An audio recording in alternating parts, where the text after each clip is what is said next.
பெரியகுளம் பூசாரி தற்கொலை வழக்கில் காவல்துறை துணை கண்காணிப்பாளர்கள் 2 பேர் உட்பட 4 பேரை சேர்க்க கோரி திண்டுக்கல் அமர்வு நீதிமன்றத்தில் அரசு தரப்பில் மனு தாக்கல் செய்யப்பட்டுள்ளது.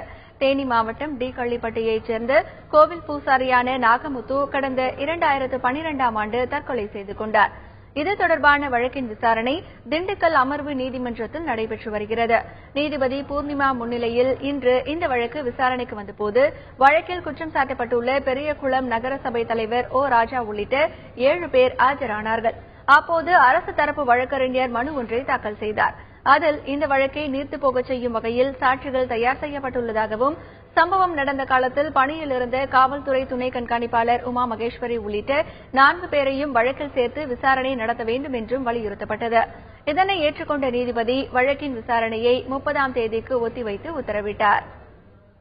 நடைமுறை சட்டம் சிஆர்பிசி 319வது பிரிவின் கீழ் ஒரு நீதிமன்றம் தானாகவே கூட வழக்கினுடைய ஆவணங்கள் மற்றும் சாட்சியத்தை வைத்து வழக்கிலே காட்டப்படாதவர்களை குற்றச்சாட்டுகளாக வரவழைக்க முடியும்.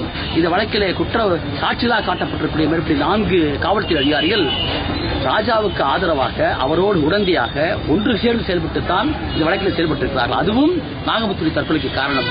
ஆகவேதான் சாட்சியத்தின் அடிப்படையிலே அந்த 4 பேரையும் குற்றம் சாட்டப்பட்டவர்களாக அழைக்க வேண்டும் என்று சொல்லி இன்றைக்கு நாங்கள் மனு போட்டிருக்கிறோம்.